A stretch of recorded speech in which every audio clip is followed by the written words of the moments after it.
bi ñoo ngi koy wax mais quand même marqué dès l'entame du match pour mën a jaxase l'équipe ak son public naka la ñu mën a fexe ba installer le doute ci l'équipe marocaine bi. Abdourahmane yaa ngi posé question boo xamante ne bërki démb da nga si tontu fii. mooy l'apport du public l'atmosphère lan moo war a xew ci biir stade bi. c'est un couteau à double tranchant. waaw parce que xam nga dañ fi toog bërki démb ma ne la j'ai pas du tout aimé l'attitude des supporters algériens, des supporters égyptiens, des supporters tunisiens. Parce que constat bi ma def mooy genre équipe yooyu soo leen mënewee rek da ngay gis ne que seen supporters yi ils ne sont pas patients dañuy teg pression joueurs yi. ba am na si ay yenn match yoo xamante ne j'ai vu des joueurs aller parler avec leurs supporters ne leen def leen nag. te xam nga nee naa la fii le Maroc bi compétition bi commencé ba tey benn équipe jiitu leen. Est-ce que les supporters se sont préparés à cette éventualité-là? Gis nga match bi le premier but va être très déterminant. Waaw parce que gis nga bis bu Sénégal jiituwee Maroc supporters yi dinañu teg pression seen joueurs yi ba dina am loo xamante ne dina fa commencer di feeñ. et xam nga nee naa la bi compétition bi commencé bien vrai que premier match bi gagné nañu le Maroc mais ils ont énormément critiqué Walid Regragui. te sooy xool avant compétition bi di commencer le tacticien marocain mi ngi doon wax sur le comportement des supporters nee na soxloo mu supporters yoo xamante ne dañuy ñëw toog di seetaan dañuy ñëw toog di critiquer. j'ai besoin de supporters yi nga xamante ne dañuy nekk le 12e homme. donc nekk na un facteur boo xamante ne nañ ko war a teel a jël en considération léegi nag quoi qu'on puisse dire le Sénégal aussi doit s'adapter à ce climat bi nga xamante ne tey jii nii dina am ci biir stade bi beneen mbir bi tamit. mënuñu wax supporter te duñu wax ci arbitre bi. waaw bëgg naa ñu ñëw si aussi ça aussi c'est important parce que nos internautes Abdourahmane ñu ngi posé boobu le débat. mënuñu wax ci supporters yi sans pour autant wax ci arbitre bi parce que les supporters vont mettre de la pression à l'arbitre. kan mooy arbitrer match bi mus nañu arbitrer. kan mooy arbitrer match bi il connaît le Sénégal. kan mooy arbitrer match bi il y aura une pression boo xamante ne. dina kaw léegi nag je pense que moom dafa war a xool carrière am sa continuité maanaam li nga xamante ne dafay rafetal image am. bërki démb Sénégal bi ñu joué ak Égypte am na arbitre boo xamante ne ñu bëri d'accord ñu si woon. et bu mu ñëwee am na benn tache bu noir boo xamante ne amoon na ci parcours am daf ko xaw a leeral tuuti parce que nag je l'ai senti très bon.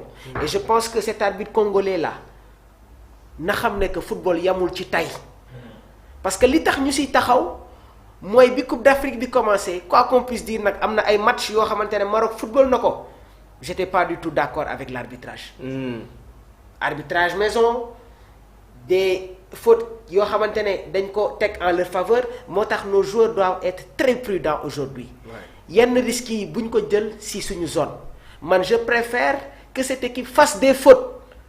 ci périmètre marocain yi mais bugguma Sénégal boo xamante ne dañuy ñëw di def ay fautes ci suñu ay zones parce que avec l'apport de ce public là ils vont mettre de la pression à cet arbitre là loolu mënu ci ñàkk.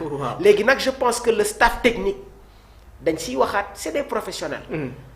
c'est des professionnels et nos joueurs aussi c'est des professionnels parce que laataa ñuy football contre l'Égypte nos joueurs ont su gérer.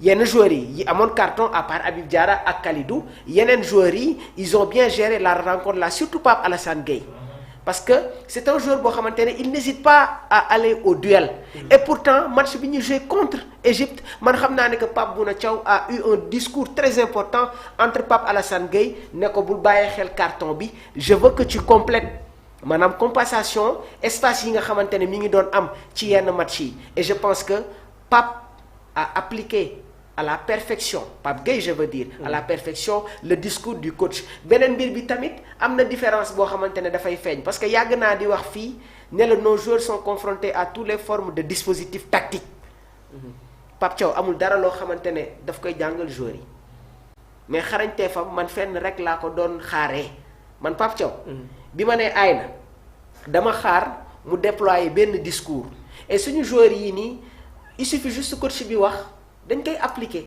parce que liñ leen di teg en forme de tactique dans leur club mais moo gën a tar téeméeri junni yoon parce que ci match yooyu noonu leurs entraîneurs se rectifient à chaque fois, il est obligé de résoudre à une équation, et à chaque fois qu'il y a la résolution d'équation dafay susciter une communication spécifique entre le technicien et les joueurs. Papier yi ñuy passante, quand un joueur rentre, il y a des coachs qui sont sur le plateau là, ñoom ñoo ko gën a xam, et c'est ça la chance de l'équipe. Et quoi qu'on puisse dire nag, Pape bi ñu joué contre le Botswana, joué contre la RDC, il a compris que l'équipe n'arrive toujours pas aux exigences. Niveau bi ba tey des na. Bi ñu joué contre le Soudan, il a rectifié beaucoup de choses. Contre le Mali, c'était un peu compliqué, mais contre l'Égypte, Pape Bouna Thiaw nous a montré que les failles, les manquements yi nga xamante ne public sénégalais bi ñi ngi ko doon wax, il a rectifié. Et beneen chance bi nga xamante ne am nañ ko mooy on a un entraîneur qui écoute. Et Pape du entraîneur boo xamante ne dafay créer, parce que am na ay sélectionneurs yoo xamante ne laataa ñuy football match xam nañu ban période la ñuy génnee joueur bi. xam nañu kan moo dëgg maanaam les changements programmés. Oui. Pape Thiaw ne fait pas de changement programmé. Bi ñu joué contre Égypte, mais le Sénégal si début compétition bi dañu amoon un joker de luxe qui faisait tout le temps des rentrées exceptionnelles. Ibrahima Mbaye contre Égypte joué dafa génne Ismaïla Sarr. dafa génne Iliman Ndiaye dugal Ismaïla Sarr génne ki nga xamante ne mooy Pape Alassane Gueye dugal Pathé Ciss génne Habib Diarra dugal Lamine Camara génne Nicolas Jackson dugal Chérif Ndiaye. C'est-à-dire la lecture de notre coach, mais il mérite vraiment des appréciations. Très bien Mamour, loolu c'est clair. Pape Thiaw en tout cas il est en train de faire une excellente CAN, ñu ñaan rek tey jii mu terminer en beauté daal di jël boobule coupe. Alors maa ngi gis tamit ki nga xam ne ni moom mooy Maïssa mu ne dès le coup de sifflet on marche sur vous, donc moom mu ngi tontu les Marocains yi nga xam ne xëy na actuellement ñu ngi ci commentaire yi. Alors gis naa aussi les réactions. Oui, beneen mbir bi tamit allez-y. Équipe bis boo ko tegee loo xamante ne attanu ko dina tal leneen lu dul décédé, c'est clair. dinañ si ñëw ak li ñu nga xam ne ni war nañ ko teg l'équipe marocaine, mais toujours je suis avec nos internautes, ñoom aussi ci waxtaan bi la ñu bokk, donc day baax aussi ñu jël seen réaction par rapport à li nga xam ne aussi moom mooy le débat. Donc Cheikh Niang donc nee na Sénégal seul, ki nga xam ne aussi moom mooy Cheikh Niang ba tey nee na c'est très important la façon de faire le changement, loolu Mamour daal na koy aborder bu baax a baax. Ki nga xam ne aussi moom mooy Marsa, donc nee na Sénégal rek. Alors Algérie, sans l'aide des arbitres le Maroc ne passera pas le premier tour, donc loolu c'est son avis. Ki nga xam ne aussi moom mooy alors toujours les internautes, on doit prendre la réaction des uns et des autres pour nous diversifier un peu. Donc Reus Diouf nee na jeu rapide rek mooy solution bi, donc loolu aussi Abdoulaye Diakhaw nee na on a une attaque trigonométrique, donc Sadio, Eliman, Nicolas. Alors ki nga xam ne aussi toujours ci les internautes Top Gueye nee na merci Mamour, tu es très serein quand tu analyses. Alors merci beaucoup Abdou Dior nee na les gars, le Maroc n'est pas un problème, c'est plutôt l'arbitre qui sera notre équation. Il faut absolument qu'on soit courageux et serein durant toute la rencontre. L'arbitre, toujours l'arbitre. Depuis avant-hier on en parle, arbitre bi xëy na le public va mettre la pression sur l'arbitre aussi tamit war a arbitrer une finale avec le pays hôte loolu aussi xam nañ ne lu muy demee course la si arbitre bi ñu bëri ñoo ngi créé ci arbitre bi. Est-ce que tamit mën na nekk un facteur bloquant ci bile match? mais loolu c'est normal dans le football de haut niveau moom. Arbitrage moom en général surtout Afrique sax la gën a fekk baax pour ñun ku recevoir mooy gagner. moo tax tey jii booy xool dans l'histoire booy xool. Il y a beaucoup de choses qui se sont passées comme ça quoi. Peut-être ak génération bu bees bi mos ñu yaakaar ne arbitre dina jël ay décisions Sénégal Afrique du Sud ñu rejouer match bi. moo tax man la ay génération bu bees moo am quoi. Ce qui était maanaam n'est plus am na autant yu mënoon amatul. tey jii boo gisee un gars comme Bernard Tapie.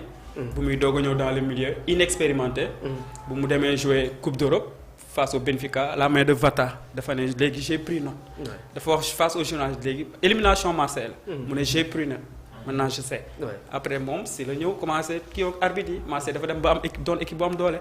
après loolu moo tax Marseille am problème ñu relégué ko parce que c'est problème dû à l'arbitrage. pour war na ne boo ñëwee ci benn milieu muy compétition dafa am nu muy demee quoi équipe bu recevoir ñëpp arbitre bi da koy favoriser. da koy avantage. oui. léegi ñun foog ñu bàyyi xel loolu mais ñu bañ ko footballer c'est-à-dire ñu bañ ko footballer quoi parce que on est au 21e siècle tey jii bu njëkk ba Sénégal doon dem jouer benn Tanzanie wala benn équipe après peut-être doo mun amaat image yi.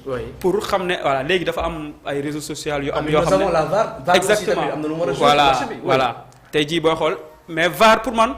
VAR ba léegi des na quoi lu mu war a apporter parce que tey interprétation bi même interprétation booy xool VAR daf leen ne kaay xool mais tey arbitre moom mooy jël décision su ko neexee mu ne nii laa gisee ci angle bi gisee wu mu ne la c'est à lui de prendre ses décisions des fois aussi lu ma mënul comprendre mooy am benn action boo xam ne dafa nécessité ñu xool VAR du ñëw ça s'est passé sur un match boo xam ne soit match Burkina xaw ma Maroc ak Mozambique voilà bu ma juumul aussi dernière minute yi amoon na benn penalty mais VAR wootewul VAR woowul at pour mu ñëw xool loolu aussi c'est des actions yoo xam ne gars yi war nañ ko bàyyi xel à l'avenir quoi bu nekkee Coupe d'Afrique day dem sur 4 ans gars yi nañu gën a jël le temps ñuy defar ñuy xool des choses à améliorer parce que y a des choses aussi ça se passe qu'en Afrique Afrique dafa xaw a doy waar quoi dafa xaw a doy waar tey jii Côte d'Ivoire moo Côte d'Ivoire moo organisé Coupe d'Afrique moo finaalu moo ko jël Maroc moo organisé Coupe d'Afrique moo finaalu c'est un peu bizarre voilà léegi nag fu ma gën a bëgg ñu accenté wu